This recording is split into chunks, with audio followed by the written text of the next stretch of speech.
Hola, soy la Basmati de nuevo con vosotros, que siempre me están mandando publicidad. Bueno, hoy os voy a hablar de un retrato que es muy conocido, pero no por ello deja de estar envuelto en la polémica por todo lo que tiene que ver con, con la Gioconda de Leonardo da Vinci. Hay tal fetichismo con este cuadro en el Louvre a diario, donde se agolpan multitudes a fotografiarse con él detrás de un cristal blindado que, que dificulta su observación, porque los cuadros, obviamente, pues en fin, que el Louvre ha decidido ponerlo en una sala solo específicamente. Además, es un cuadro que ni siquiera es muy grande. Es que Leonardo, todo él, eh, no sé, crea curiosidad. A mí me gusta, pero no sé cómo decirlo. El Louvre está lleno y en la sala donde está la Gioconda hay unos cuadros extraordinarios, tan extraordinarios o más. Pero claro, este cuadro se ha convertido en objeto de culto, con lo cual, pues el que viene a pasar 24 horas a París o pasar una semana, pues se tiene que fotografiar al lado o fotografiarlo de lejos, porque casi hay una muchedumbre y, como comprenderéis, un cuadro no se puede ver con una muchedumbre ni poco menos. Bueno, voy a ver si os cuento un poquito. El retrato está relativamente bien conservado para 500 años que tiene, pero las variaciones de humedad y temperatura durante todos estos años han generado un craquelado. La aparición de las grietas, lo que pasa en la pintura, este craquelado muchas veces son por reacciones químicas que se producen, porque claro, obviamente todos los pintores no utilizan los mismos materiales. A Leonardo da Vinci le gustaba muchísimo experimentar, y si no, que se lo digan, el que pintó La Última Cena encima de lo que era una cocina de un convento, y claro, pues todos los humos iban allí. Se le ocurrió además hacer una pintura mural no con cal, sino con aceite, con lo cual estaba destrozada los 2 días. Y después me parece que le cayó una bomba en la Segunda Guerra Mundial. Quiero deciros que él era muy aficionado, porque obviamente para innovar siempre tienes que arriesgar. El que no aventura no tiene ventura, que decía la lozana andaluza. Y no sé por qué os digo eso. Bueno, porque seguramente aquí en la Gioconda pues experimentaría con algo, hervía hueso, potingajo. Y además de eso, él tenía TDAH, que es síndrome de hiperactividad. Hoy los psicólogos se hubieran puesto las botas, pero ya veis como Bill Gates y yo que sé, Bezos y todo esto, pues son Asperger, son autistas.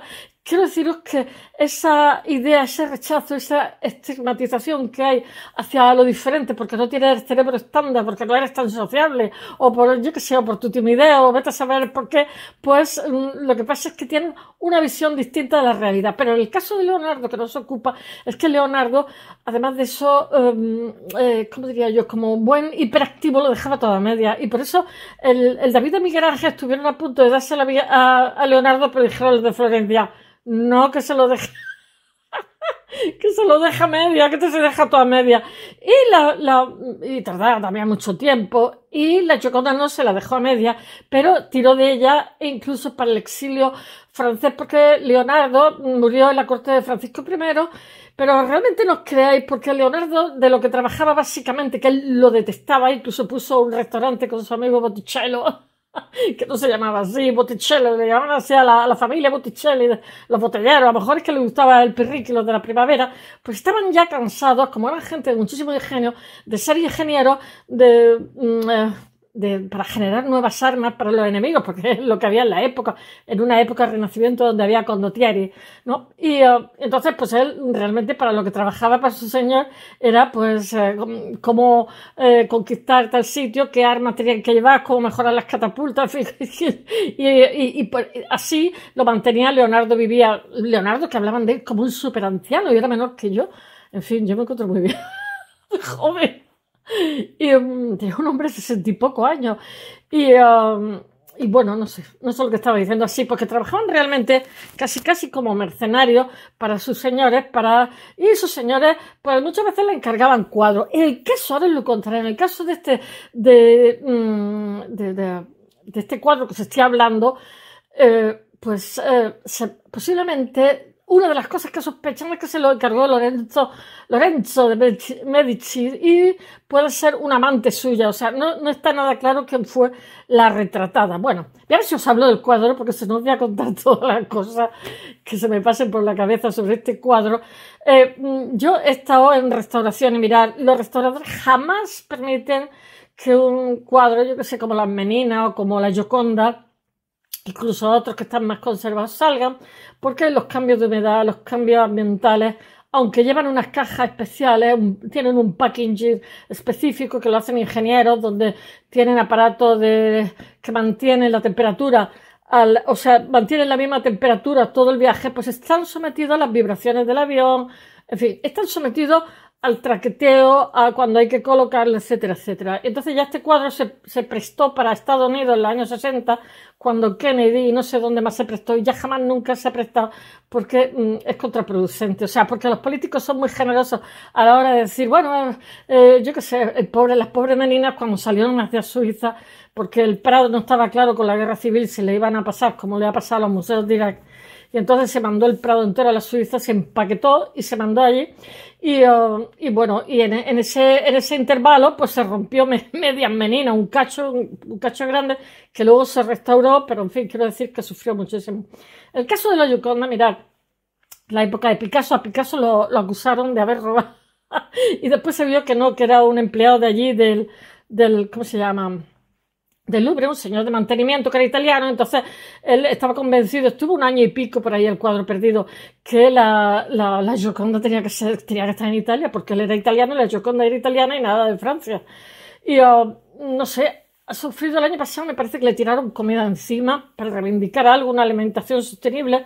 Los que lo tiraron un puré sabían que no le iban a hacer daño, pero al ser la Gioconda pues llamaban la atención, digamos, de los periodistas y del resto del mundo. Ha tenido, bueno, de todas las agresiones, que han sido muchas, me parece que hay una que es del año, no sé, no me acuerdo, no sé si es del 50 y tanto, 60 y tanto, que un perturbado mental tiró una piedra contra la Gioconda, entonces le rompió el cristal y le afectó al cuadro bastante. Y bueno, el cuadro, pues ya os digo que ha tenido bastante, le ha pasado de todo. Y visto lo visto, que produce, digamos, tanta atracción, tanto feeling y tanta obsesión con los visitantes del Louvre, que es un museo que no te lo acaba en 24 horas, pues han decidido poner una sala sola y ya está. Y los otros pobres cuadros, que son maravillosos, pues que la gente los pueda ver con total tranquilidad, porque es imposible verlos. Ya os digo que los árboles no dejan ver el bosque, o sea, los obsesionados con la Gioconda pues no permiten ver, ¿cómo se llama?, La Última Cena, no me acuerdo de quién es, que es maravilloso, que es un cuadro simplemente excepcional, también renacentista. Bueno, y diciendo estas palabras voy a ver si os cuento lo que os quería contar. Bueno, el Louvre, lo que quiero deciros es que el Louvre le va a poner una sala especial a la Gioconda, y bueno, este cuadro, para protegerlo de la degradación en algún momento del siglo XIX, es que mirad, en todas las restauraciones hay que pensar que después va a haber otra restauración. Bueno, pues en el siglo XIX se le aplicó una capa de barniz que la ha oscurecido totalmente. Ha oscurecido los colores y le ha como homogeneizado, la ha convertido muy oscura. Le ha dado un tono verdoso así, un poco siniestro. Porque no es que usara unos colores muy vibrantes y cantarines, pero tampoco era tan siniestro como está ahora mismo el cuadro de la Gioconda. Bueno, en algún momento se difuminan los detalles, como la zona del pelo que se une con el manto que lleva, ¿no? Se fusiona totalmente con el velo que la cubre. Nunca se ha abordado realmente una restauración porque es muy arriesgado, para tener en cuenta que está craquelada. No sé si alguna vez tendrán que hacerlo, pero os voy a decir una cosa, los buenos restauradores son buenos artistas y hay pocos, porque muchas cosas las tienes que hacer y sacar exactamente el mismo color, el mismo tono, rellenar esa zona con la misma pincelada, con el mismo tipo de pincel. No os creáis que es cosa fácil, porque yo conozco la restauración y os aseguro que siempre que se restaura a fondo algo hay que matar matices.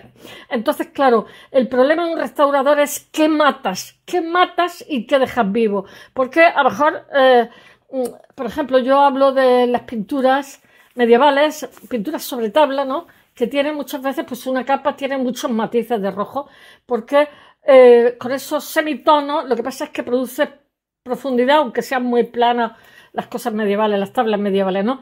Entonces, claro, al restaurarlas, porque tiene carcoma, porque tiene mis cosas, tiene que tratar matices de eso, y entonces tú estás variando lo que pasa un poquito también como la traducción, ¿no? Traductor, traidor, que dicen los italianos, traductores, traducores, ¿no?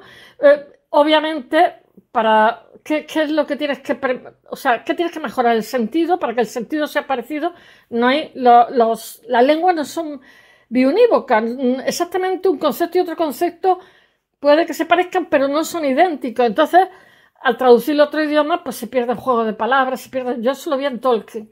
Tolkien en inglés, El Señor de los Anillos, está lleno de juego de palabras de arriba abajo. En español no existe. No existe porque el inglés es muy monosilábico, tiene un 60% germano, un 40% latino, y entonces, pues, claro, a la hora de traducir esos juegos de palabras, esa asonancia, es como traducir la poesía, ¿no? Pues se pierde. Es imposible. Bueno, a ver si sigo con la Gioconda, que voy a hablar de temas de filología. Bueno, realmente no sé si alguna vez tendrán que hacer una restauración. A mí, aunque os parezca curioso, creo que a la mayoría de artistas o que han estudiado arte, no historia del arte, sino arte de verdad, bellas artes, me pasa como la herrumbre del hierro, me gusta el óxido, me gusta el craquelado de esos cuadros, porque me está hablando de los siglos que han pasado bueno, aunque no es bonito el que se haya unificado, homogeneizado la totalidad, sin embargo sí que me parece muy interesante y si alguna vez se puede quitar eso, pues posiblemente pierda también, como pasó en la Capilla Sixtina cuando le quitaron el humo de las velas. Apareció otra cosa totalmente distinta. Y siempre hablando también del esfumato. De la Capilla Sixtina no había esfumato, había humo de velas de 500 años. Bueno, ya a veces cuento esto. Durante siglos lo que pasa es que la apariencia de Mona Lisa debía de ser muy similar a la de la dama con armiño. Esa me gusta más, no me preguntéis por qué, que era un retrato femenino. Me parece que era una de las amantes de Sforza, Luigi Sforza. Él estuvo en diferentes cortes porque no le perdonó a los Medici, no me acuerdo, que prefirieran al Botticello, no sé, algo pasó ahí que no me acuerdo bien, y se fue con Sforza y luego cuando vinieron los franceses se fue con los franceses. Cuando llegaron los franceses a Milán, hasta luego Luca, porque el Sforza se largó también. Pero hasta entonces estuvo trabajando con él y el Sforza tenía sus amantes, la mujer se le murió, en fin, las quería todas, las quería de verdad, ¿eh? Y bueno, y a este le tocaba retratarla porque era el artista de la corte y el que hacía también las máquinas de guerra. Siempre tengo que hacer las máquinas de guerra. Estaba más cansado de ser ingeniero de los señoritos estos. Bueno, bueno, tengo aquí un texto que es como una chuleta, pero nunca lo sigo porque siempre se me va el hilo, me pongo a hacer digresiones. Bueno, Leonardo, lo que pasa es que también os voy a decir una cosa. La dama de Nariño, como en la Gioconda, él coge unos encajes, unos encuadres muy originales, porque todo él era original. Original las técnicas, los colores que aplica aquí. Antes de que los barnices, porque realmente el barniz que le echaron en el siglo XIX, lo que hizo fue degradar los tonos brillantes originales, o sea, apagaron el cuadro, esa sería la palabra, como le pasó a Miguel Ángel con la Capilla Sixtina, estaba todo apagado, oscuro, oscuro, oscuro, y cuando se limpió, bueno, aquello parecía un cómic. Bueno, para pintar, mirad, queridos profesores de historia de Almería, no sé ni cómo estoy alegre porque esto es para pegarme un tiro, pero bueno, afortunadamente tengo buen carácter, menos mal, me he comido chocolatinas, no sé, todas. Me he comprado chocolatinas de oferta de estas de Navidad y he dicho, a mal tiempo, buena cara. Bueno, esto es un intermedio entre lo que estoy estudiando. Para pintar su obra, Leonardo, lo que pasa es que utiliza una técnica muy popular en el Renacimiento cuando se usan pinturas que, como en el caso del óleo, no permiten rectificaciones. ¿Qué disparate dice la gente por su rápido secado? Vamos a ver. Estoy siguiendo un artículo, el Spolvero, pero Eso se llama, señor, ¿qué ha escrito usted eso? Se llama sgrafiare. Sgrafiare se utiliza también en la técnica de la pintura mural. Entonces llevas como un patrón y porque no, tienes que hacer el encaje y después pintarlo. Entonces querés que te salga el encaje tal cual, has hecho un boceto, llevas un patrón. Y entonces, por ejemplo, en la pintura mural se utilizaba óxido de hierro, magrera, ¿no? Rojo, ¿no? Y porque tenías que correr de pillo con el albañil, pues ir, digamos, dándole las capas que os conté el otro día, Richon Tonaquino, ¿no? Y entonces, digamos, debajo de toda esa capa de la pintura mural está, se esgrafia, ¿no? Pues aquí también Leonardo esgrafió, pero para hacer el encaje, para no tirarse una hora ahí pintando. Era buen dibujante, entonces hizo, es que no sé cómo se llama, como un patrón, como los que hace Banksy, ¿no? Que hace como una especie de patrón en este caso Leonardo lo haría con cartones. Entonces lo encaja, lo pone, le echa carbón y sobre eso pinta, porque ya tiene el dibujo preparado. Y eso se llama el spolvero. Pero el artículo que he leído dice que ya lo que pinta ya no lo puede borrar. ¡Qué disparate! ¡Qué disparate! Pero sí, es justamente el lienzo de las cosas que mejor permite disimular los errores. Afortunadamente, todos los lienzos están del primero al último, hasta las meninas, incluso el que está de pie antes estaba sentado, donde había una silla, había un sillón. Madre mía, los que permiten poco arreglo son la acuarela, en fin, y así todo hay muchos trucos, rascar el papel, en fin, algún día os contaré trucos que se hacen para hacer apaño, lo que pasa es que tienes que llevar papel bueno, con mucho gramaje. Bueno, a ver, el esgrafiado, esgrafiare. Esto consiste en transferir la madera de la silueta previamente dibujada en un cartón que está agujereado, lo que os he dicho, empapándola con polvo de carbón para que quede marcada en la madera. Mirad, el óleo normal tarda 2 años en secar, o sea, el aceite con el pigmento. Entonces, claro, hay muchísimos trucos. Ahora mismo lo que usamos para, digamos, entre vez y vez que se haya secado, no tarda 2 años, pues que tarde unas horas o tal, es que no me acuerdo cómo se llama. Bueno, hay uno que te da un dolor de cabeza que te muere, que con el tiempo craquela. Y hay otro, que es el que uso yo, que es más modernito, que realmente lo que te hace es convertirte el aceite en resina. Que también me da un poco de alergia, pero sí. El primero que os he dicho me parece que se llama secativo de cobalto. Se me da un dolor de cabeza de muerte. Y ese lo que pasa es que hace que si echas mucho, aparte que se seca muy rápido, es que con el tiempo se cae todo lo que has pintado. El que lo compra no lo sabe y después tiene el cuadro a trozos, ¿no? Y el segundo que os digo es fruto de una gran marca que ha hecho, bueno, entonces usas cantidades muy pequeñitas, lo añades a los colores que tienes hechos, porque normalmente cuando vas a pintar haces todos los colores y si te tienes que ir de viaje los metes en la nevera y no se estropea el congelador. Yo lo meto en la nevera. ¿Y por qué decía yo esto? Así no me acuerdo por lo que decía. Bueno, voy a ver si sigo contando la Gioconda. El empleo de esta técnica, el sgrafiare, se nota en algunos puntos de la pintura, como por ejemplo el detalle de las manos. En él se aprecia claramente el delineado negro de los dedos. Claro, lo que pasa es que esgrafió y luego con el carboncillo o le echó carbón o luego con el carboncillo lo fue repasando porque, digamos, tenía encajada la figura. Incluso se le puede meter una rectificación del dedo índice de la mano izquierda. Esto es de historia del arte, es que como no han pintado en su vida, no saben hacer cosas con las manos. Mirad cómo se ponen las manos de grandes, de pintar, dibujar. Bueno, disculpe, en 2020 el ingeniero Pascal, no sé quién, Cot, publicó un profundo análisis sobre el proceso de calco aplicado a la Gioconda. Pero un ingeniero, pero vamos a ver si el esgrafiado se hace desde 4000 años antes del nacimiento de Cristo. Lo usaron los romanos, yo qué sé, los árabes, pues vaya la Alhambra está de arriba abajo, los cristianos, los palacios, las catedrales, las mezquitas, yo qué sé, en Granada está la Alhambra arriba abajo, abajo arriba. Si era una de las artesanías que había dentro de lo que era la construcción de un palazzo en Italia, en España, en fin. Estaba el estofador, el esgrafiador. Que cuenta unas cosas que vino el ingeniero a decirnos que ha hecho un estudio profundo. Anda y pinta usted un poquito, ¿verdad? Como el estudio profundo lo hace rápido. Bueno, todos estos estudios y análisis de la Gioconda, sí, es una forma de cobrar.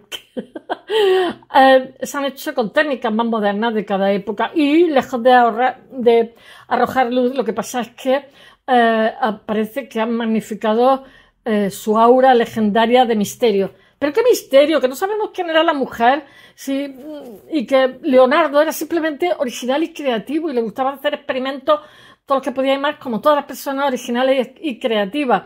No hay, pero es que todo el mundo tiene certeza. A mí me hace mucha gracia porque tengo gente que me escribe, los haters, y me dicen, oh, qué falta de rigor. Y yo digo, oh, me parto de risa, rigor mortis debe ser por otra cosa. Bueno, porque no saben de arte ni nada, se creen que bueno. ¿Y qué tiene rigor? ¿La historia tiene rigor? Pues si la historia mañana los arqueólogos descubren o hay un cambio de paradigma o las dos cosas, cambio de sensibilidad y todo lo que no hemos aprendido de memoria, mejor borrarlo. ¿Qué afán de certeza tan... Bueno, venga, que si no, no voy a probar en la vida. No hay nada más enigmático que estos discursos que se creen con esos egos tan inflados, me muero de la risa. No hay nada más enigmático en la pintura que la sonrisa de Mona Lisa. Apenas, sin haberlo notado, me ha salido un pareado. Bueno, apenas esbozada, pero inconfundible. Giorgio Vasari explica en el siglo XVI, Giorgio Vasari el que hacía las biografías, cómo Leonardo la había conseguido. Dice, mientras la retrataba, tenía gente cantando, tocando y bufones que la hacían reír, estar alegre, para rehuir esa melancolía que se suele dar en la pintura de retrato. Tenía un gesto tan agradable que resultaba al verlo algo más divino que humano y se consideraba una obra maravillosa por no ser distinta a la realidad. De todos los atentados que ha sufrido la pobre Mona Lisa, el mal visible, el que se produjo en 1956, el día de fin de año, cuando un perturbado arrojó una piedra contra el pobre cuadro ahí que ni había... Y bueno, le rompió el cristal que lo protegía, provocó unos daños horrorosos en el codo de lo que es la Mona Lisa. Desde entonces la pintura está protegida con un, ¿cómo se llama?, cristal blindado que genera unos brillos que hace imposible verla de un barrido. Como pasa cuando restauran los cuadros, tampoco los puedes ver porque entre que los seguros imponen a las ventanas de los museos que tengan unos filtros grandes para que la luz solar no le afecte y después la escasa iluminación y la gente pues ya ve el cuadro de aquella manera. Bueno, le pusieron un cristal altibalas que lo hace indestructible. Desde 2005 la Gioconda cuelga de un muro erigido especialmente para ella en la sala de la Gioconda, sala de étage, que dicen los franceses, no sé cómo se dirá, si le editeur. Bueno, el Museo del Louvre destaca la pintura italiana. Bueno, y todos los días miles de personas se agolpan para hacerse una foto con este cuadro y es que es... En fin, me callo, casi no me dejaron. Gran parte de los 10 millones de visitantes que recibe el museo al cabo del año van directo allí. Cuando el museo tiene una obra, como todas las metrópolis tienen un museo, apaga y vámonos. Bueno, esto da lugar a imágenes simplemente grotescas porque no se puede ver un cuadro con una multitud que se repiten a diario, miles de personas que están agolpadas frente a la pintura de Leonardo, ignorando el resto de piezas que hay ahí. Tiene enfrente de la Gioconda está una obra de Veronés, que no me acuerdo cómo se llama, Las bodas de Caná, que es una pasada de bonito. ¿Por qué Veronés lo que hizo? Yo os he hablado de ese cuadro.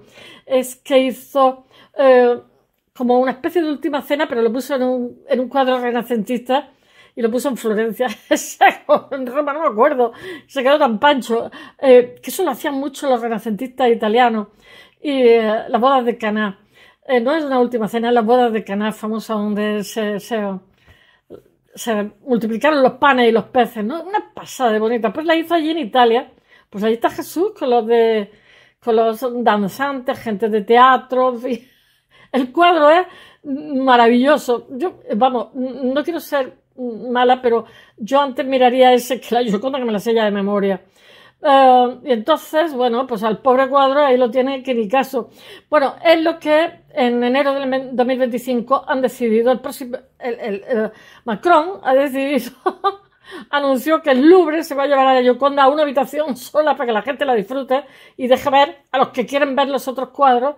No por nada. Me pasa como el Prado. En el Prado hay unas joyas que para morirse, de verdad.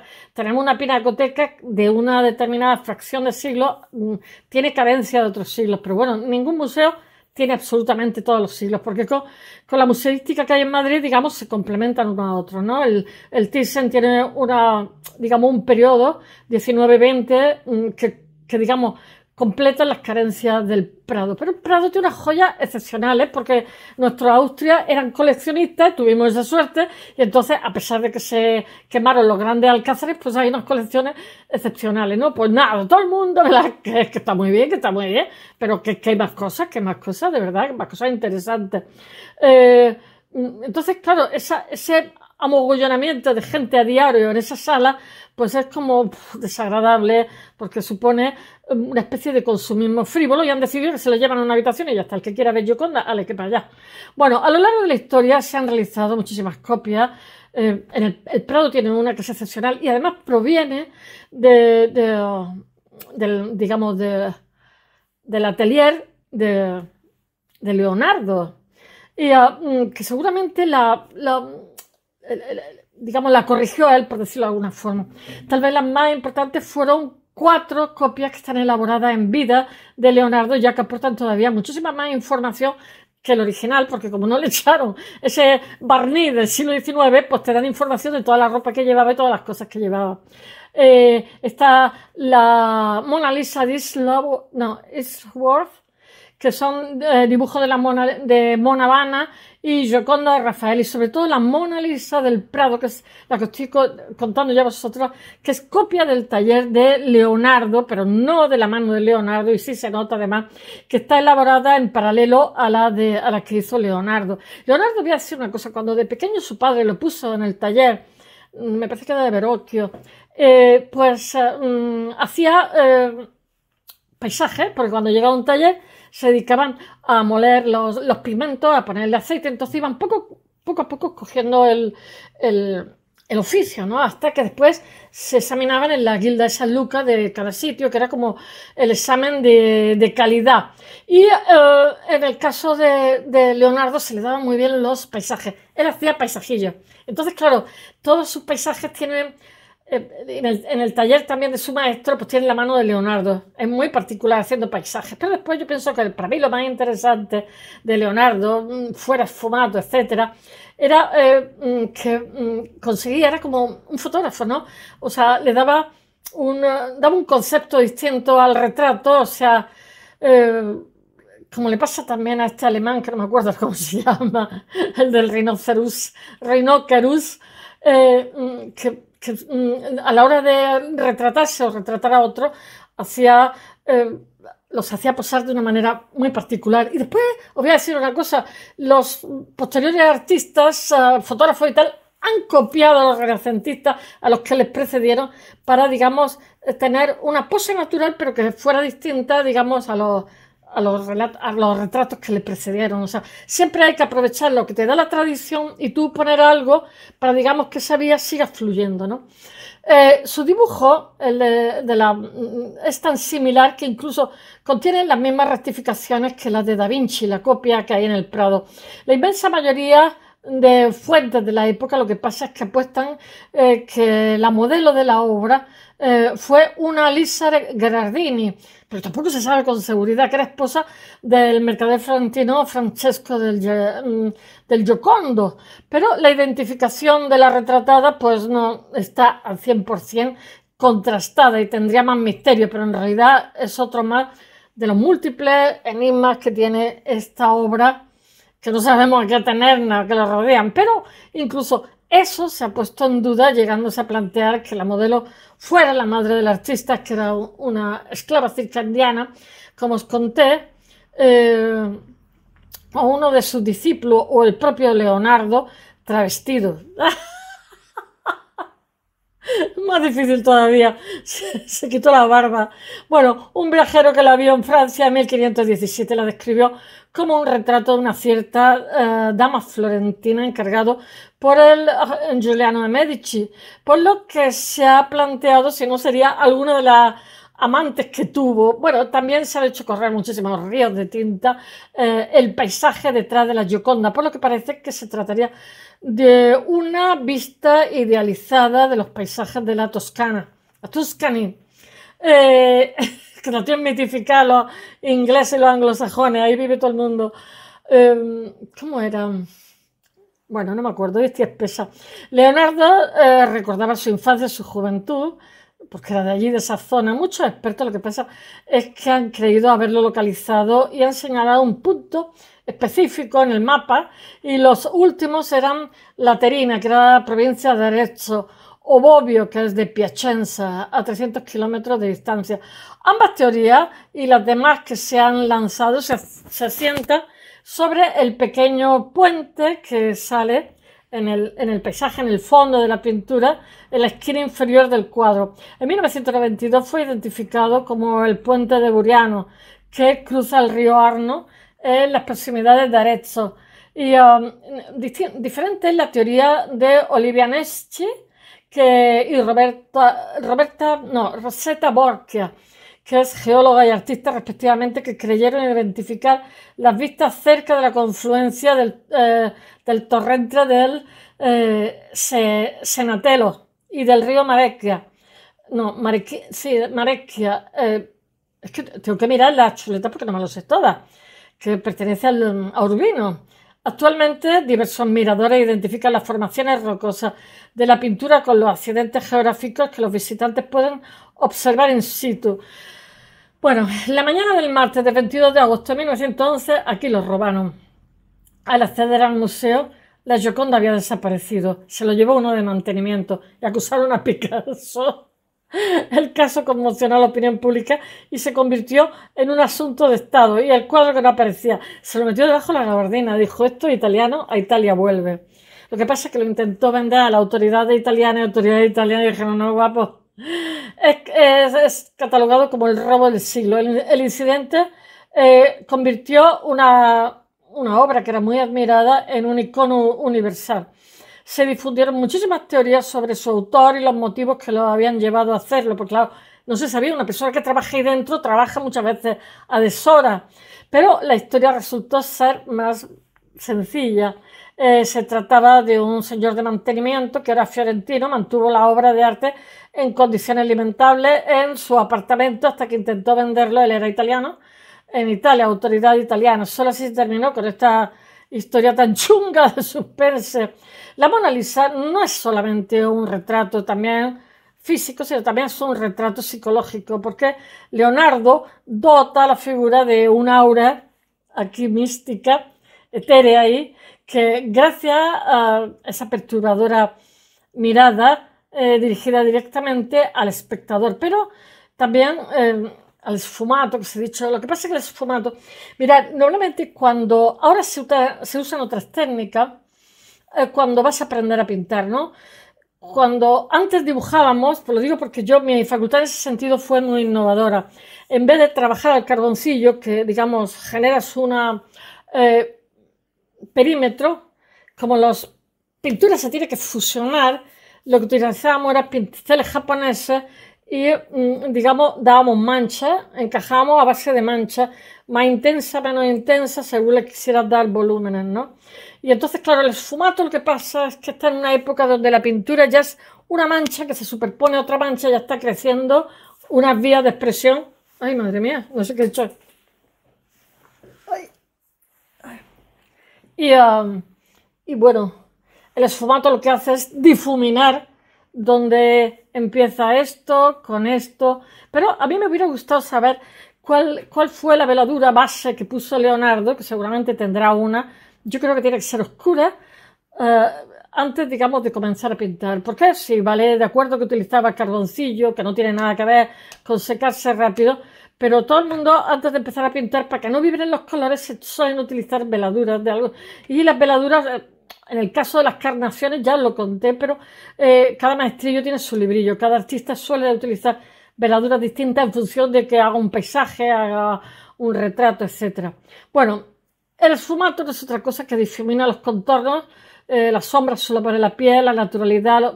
El esfumato lo que hace es, digamos, homogeneizar la pintura. Tú no sabes, no es el rollo de que esto lo ha dibujado y queda separado de esto, sino todo es una cosa. Tú, los ojos lo leen, lo barren como una sola cosa, como mejilla, barbilla, ojos, comisura de los labios. Cada punto de su rostro lo que pasa es que tiene un matiz de luces y sombra distinto, que lo que crea es un volumen. El tipo de los labios se difumina con la carne del rostro. Y Da Vinci lo que pasa es que lo explica así, dice: el mucho aire impide la evidencia de la forma de esos objetos. Él se lo guisa, él se lo come. Años después, el artista lo que pasa es que lleva esa técnica, su máxima expresión, en el San Juan Bautista, que me encanta también, que es una... ahí usa el esfumato y lo que pasa es que ya está entrando, digamos, en lo que es el tenebrismo, que va a venir después con Rivera, el tenebrismo barroco, porque claro, estas son fórmulas que se van superponiendo una a otra porque va cambiando la sensibilidad, se van introduciendo productos que hacen que haya colores nuevos, en fin, lo que es el cambio de época, cambio de paradigma, etcétera, etcétera. Y de alguna forma las sociedades lo que hacen es reverberar en otra dirección. Bueno, la Mona Lisa es sin duda la pintura que más apreciaba Leonardo y durante toda su vida la llevaba encima y de hecho murió con ella y me parece que se la dejó a el que había sido su compañero y este se lo vendió al rey francés. Hay una factura de compra de Francisco I, porque él vivía en el palacio donde el rey francés había pasado su niñez. Se dice que empezó a pintarla en 1503 en Milán, de ahí a Roma, para terminar emprendiendo un penoso traslado, es verdad, porque estuvo en Florencia, Milán, Roma y después Francia, en el que la pequeña obra viajó dentro de algún baúl colgando del lomo de algún borrico que le acompañaron al anciano que ya estaba enfermo, al Palacio de la Infancia. Él eligió la estancia, el rey lo apreciaba muchísimo, al palacio de su infancia no sé, las Tullerías, no me acuerdo.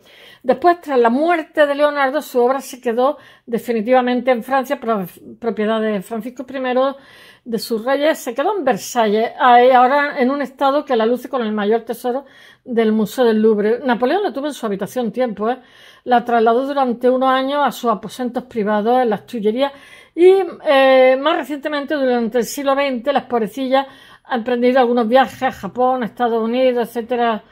Y bueno, pero mejor que no se mueva porque la pobrecilla está afectada por los 500 años que lleva encima. Espero que os haya gustado. Supongo que los conservadores del Louvre, cuando salió, ya les dijeron que la obra no debía salir, pero como los políticos hacen de mangas capirotes, pues eso, hacen lo que quieren. Bye, hasta mañana.